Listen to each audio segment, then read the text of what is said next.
Everyone, good evening. Welcome back to my new video. Evening के 6 बज चुके हैं। मैं और हस्बैंड जी जा रहे हैं मार्केट। आज मेरे को बनानी है अलसी ड्राई फ्रूट्स डालकर, जो मैं आपके साथ वीडियो शेयर करूंगी। सर्दियों में बहुत ही हेल्दी है और ख़ासकर हमारे जो शरीर में कुछ भी कमी हो उसकी पूर्ति करती है और ठंड से भी बचाती है। तो चलिए जी, मार्केट पहुंच चुके हैं। हमारी जो नज़दीकी शॉप है बस घर के साथ ही 5 मिनट लगेंगे, बट हम गाड़ी लेकर इसलिए गए, आज हमें चावल भी लेकर आने थे। चावल भी हमारे ख़त्म थे तो हमने सामान ले लिया था, कुछ एक ड्राई फ्रूट्स जो मैं ना आपको घर जाकर दिखाऊंगी। बाकी चावल भी लिए हमने, कुछ एक बिस्किट नमकीन वगैरह जो ख़त्म हो गए थे वो सामान लिया और इसके बाद आ गए हैं हम घर।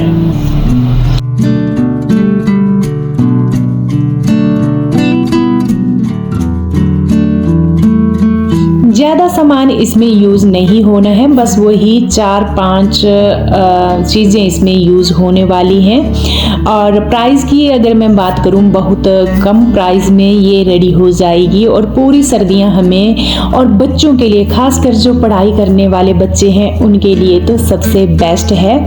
उनके दिमाग के लिए, जो छोटे बच्चे हैं उनको भी हम दूध के साथ इसको दे सकते हैं। अलसी के तो बेनिफिट आप जानते ही हैं कितनी हेल्दी होती है और खासकर हम जो लेडीजें होती हैं उनकी स्किन और बालों के लिए बहुत ही बेस्ट है ये। तो चलिए जी, ये सामान लाई हूँ मैं। 2 केजी अलसी, आधा केजी गरी, गोले वाली गरी साबुत, और आधा केजी बादाम, आधा केजी काजू, और साथ ही मैंने मखाने लिए हैं। ये देखिए पैकेट जो है, बड़े वाला पैकेट मखाने का लेकर आए हैं। बाकी देसी घी इसमें यूज होगा जो मैं गांव से ही लाती हूँ।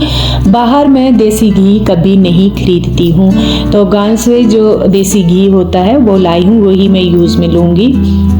यहाँ कढ़ाई रख दी है और ये जो अलसी है इसको हम ड्राई ही रोस्टर करेंगे।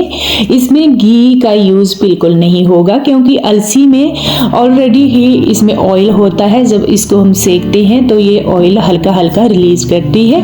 तो चलिए इसको भून लेते हैं। पहले तो फुल फ्लेम रखनी है, उसके बाद कर देनी है मीडियम फ्लेम। धीरे धीरे आँच में इसको हिलाते रहना है और इसमें से आएगी धीमी धीमी खुशबू और क्रिस्पी जब हो जाएगी तो ये रेडी है।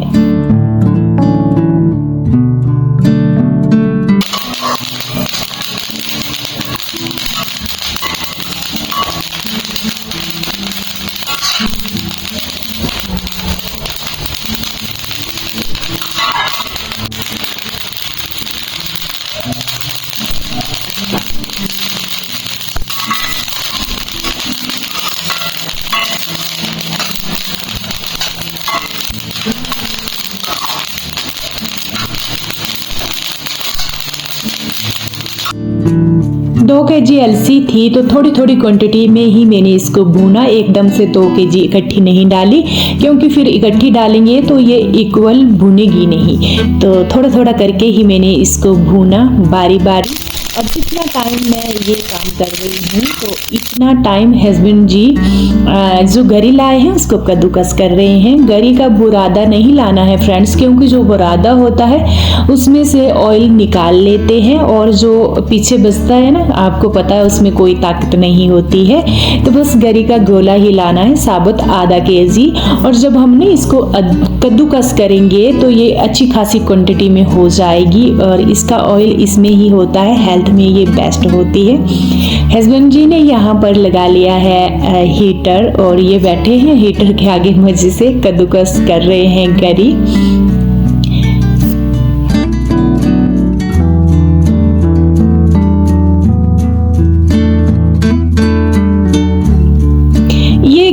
गांव से ही लाती हूँ तो बस यही यूज में आएगा। तो चलिए कढ़ाई में घी डालते हैं और इस घी को ज़्यादा चलाना नहीं है, सिर्फ इसको पिघालना है। जैसे ही ये पिघला तो इसमें हम काजू ऐड कर देंगे। काजू की क्वांटिटी आधा केजी है तो आधा केजी मैंने एक बार में ही डाल दिए हैं। और जो फ्लेम है वो मीडियम रखनी है, हल्की हल्की आंच में इनको भूनना है, ज़्यादा फ्लेम नहीं रखनी है, फिर ये जल जाएंगे ना तो फिर इसमें कोई ताकत नहीं रहेगी। तो सिर्फ हल्का हल्का ब्राउन करना है।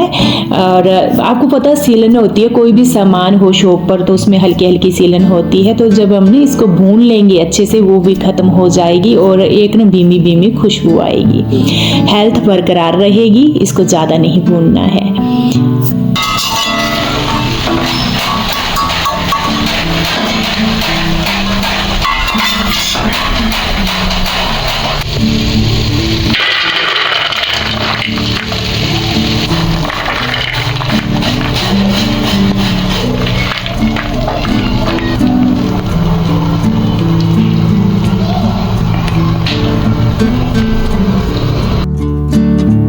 इसी कढ़ाई में थोड़ा सा तेल मैंने और ऐड किया है। वैसे जो मैंने पहले घी जो पहले घी डाला था ना वो भी अभी इतना ख़त्म नहीं हुआ है। इसके बाद मैंने ऐड किए हैं बादाम। तो बादाम को भी हल्का हल्का रोस्टर करना है, ज़्यादा नहीं।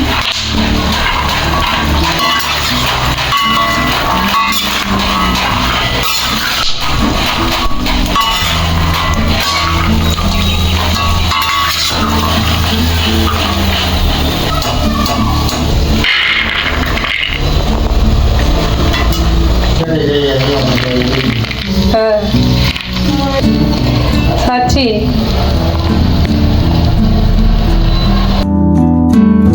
सबसे लास्ट में बारी आई है अभी मखाने की। तो जितना घी था थोड़ा सा बस, और ज़्यादा मैंने ऐड नहीं किया क्योंकि ये जो मखाने हैं ना बहुत ज़्यादा घी अब्जॉर्ब कर लेते हैं, तो सिर्फ हमने इनको भूनना ही है। इसके नीचे तो फ्लेम बिल्कुल ही आप कम रखें, जरा सा भी फ्लेम बढ़ाई समझिए ये मखाने एकदम से जल गए। तो इनको हिलाते रहना है, बीच में चेक करते रहना है, उंगली और अंगूठे के बीच में दबाना है। अगर ये भुरभुरा हो जाए तो ये पक चुका है, अगर अभी भी थोड़ी थोड़ी सीलन है तो इसको अच्छे से भूनना है जब तक ये बिल्कुल भुरभुरा ना हो।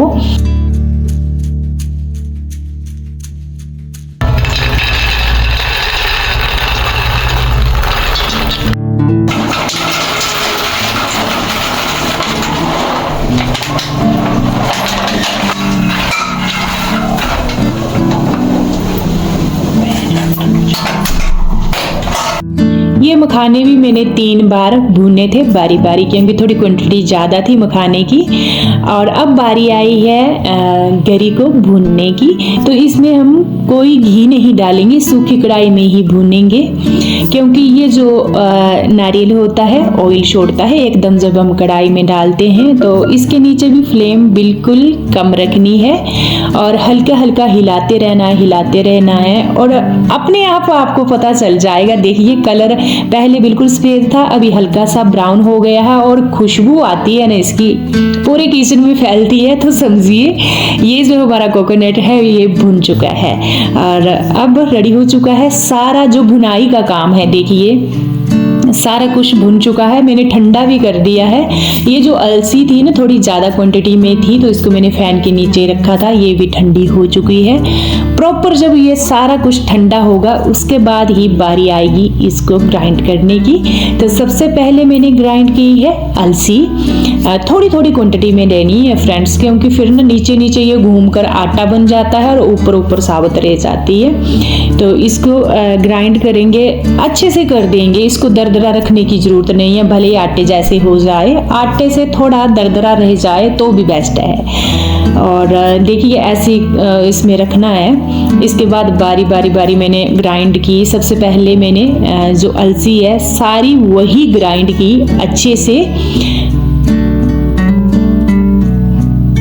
ये जो गरी का बुरादा है ये भी मैंने ऐड कर दिया है, इसको फैला दिया है, हल्का हल्का सा गर्म था इसको भी फैला दिया है। ठंडा हो जाएगा, अभी सर्दी है ना जल्दी ठंडी हो जाती हैं। और अब बारी आई है जो बाकी के ड्राई फ्रूट हैं इनको ग्राइंड करने की। तो मिक्स डालना है फ्रेंड्स, नीचे डालने हैं मखाने, ऊपर काजू बादाम, क्योंकि जब हम ना केले काजू डालते हैं ये काजू एक ऑयल जैसा छोड़ते हैं और नीचे बिल्कुल चिपचिपे और बिल्कुल ज़्यादा ही आटे जैसे हो जाते हैं। तो ऐसा नहीं करना है, ये तीनों मिक्स डालेंगे ना तो फिर दरदरा हो जाएगा। इनको थोड़ा दरदरा रखना है, इनको आटे जैसा बिल्कुल नहीं पीसना है, तब अच्छे लगते हैं ये। और अगर 1-2 मखाने ना भी पीसे तो द्वारी उठा लो, ग्राइंडर में डाल लो, फिर इसको कर लो। तीनों को ही मिक्स करके ग्राइंड करना है तो अच्छे होते हैं, थोड़े दरदरा रखना है। इसके बाद हम ऐड करेंगे इसमें शक्कर। तो शक्कर की बात रही, आप अपनी मर्जी के अकॉर्डिंग शक्कर ऐड कर सकते हैं, जैसा मीठा आपको पसंद है। आपको ज़्यादा मीठा पसंद है तो ज़्यादा क्वांटिटी में ऐड करें, कम पसंद है तो कम क्वांटिटी में। मिक्स करने के बाद आपको कम लगे मीठा तो दोबारा फिर आप शक्कर इसमें ऐड कर सकते हैं, मिक्स कर सकते हैं, शक्कर का कुछ नहीं है। मैंने शक्कर ऐड की थी 1.5-2 kg के करीब ये शक्कर थी, मैंने तो अंदाजे से ही ऐड की ये शक्कर। और फिर जितना भी था ये इसको कर दिया है मिक्स, अच्छे से मिक्स करेंगे पूरे मटेरियल को। और इसमें हेल्प की थी हस्बैंड जी ने मेरी, क्योंकि आपको पता है मैं भूनने में लगी थी कुछ, क्या वहाँ पूरे जितना भी सामान है बारी बारी भूनना, ग्राइंड करना, इसमें डालना, तो कुछ एक हेल्प हस्बैंड जी ने भी मेरी करवा दी थी। तो यहाँ इसको कर देना है मिक्स पूरा जितना भी ये लिया हुआ है।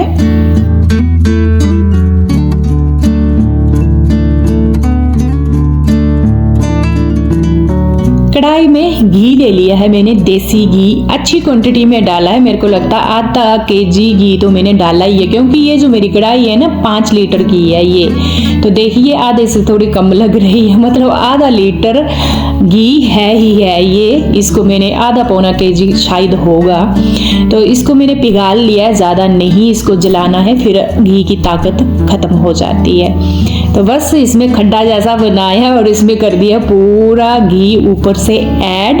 और इसके बाद इसको करेंगे हम अच्छे से मिक्स, बढ़िया जैसे मिक्स कर लेंगे। हस्बैंड जी ने इसमें हेल्प की। और अगर आपको इसके लड्डू बनाने हैं फ्रेंड्स तो आप इसमें खजूर ऐड कर लीजिए, गुड़ ऐड कर लीजिए, या शक्कर की क्वांटिटी थोड़ी ज़्यादा ऐड कर लीजिए, और घी भी आपका ज़्यादा क्वांटिटी में लगेगा। ये तो मैंने आधा-पौना kg घी ऐड किया है, आपको इससे भी ज़्यादा यानी 2 गुना घी इसमें ऐड करना पड़ेगा, तभी ही इसके लड्डू बनेंगे। बट मैं लड्डू नहीं बना रही हूँ, मैंने सिर्फ ऐसे ही बुरादा टाइप रखा है, घी मिक्स किया अच्छे से। और जब ना ठंडा हो गया है पूरा फाइनली, तो उसके बाद ही मैंने डिब्बे में फिलअप किया है। तो ये मेरी बन चुकी है अलसी के लड्डू मान लीजिए आप, या अलसी कुछ भी बोलिए, ये अलसी के लड्डू है। सिर्फ मैंने इसके लड्डू नहीं बनाए, आपको बनाने हैं लड्डू तो मैंने बता दिया आप कैसे बना सकते हैं इसके लड्डू। मैंने इसको चूरा मूरा फॉर्म में ही रखा हुआ है। और डेली अब ना हम इसको लेते हैं, जब हम ब्रेकफास्ट करते हैं, एक दूध का गिलास और आधी कटोरी ये ले लेनी है। बच्चे भी लेते हैं, हम भी लेते हैं। और आपको पता है इतनी सर्दियां, ये सर्दियों से भी बचाती है। और अलसी के गुण तो आप जानते ही हैं, हर एक कोई सोशल मीडिया चलाता है, यूट्यूब सर्च करके आप देख लेना, अलसी मखाने बहुत ही हेल्दी होती है, बच्चों से लेकर बड़ों से लेकर बूढ़ों तक ये अलसी हमें खानी चाहिए हमारी हेल्थ के लिए, खासकर सर्दियों में। तो बस ये मैंने बना लिए थे, अब पूरी सर्दियां हमें खाने के लिए हो जाएगी। ये ठंड से भी बचाती है, हेल्दी अलसी। तो इसको मैंने डिब्बे में फिलअप करके रख दिया है। और चलिए जी, कैसी लगी ये मेरी वीडियो कमेंट में ज़रूर बताएं। और इस वीडियो को यहीं पर मैं एंड करूँगी, कल मिलूँगी आपसे, तब तक के लिए bye bye and take care.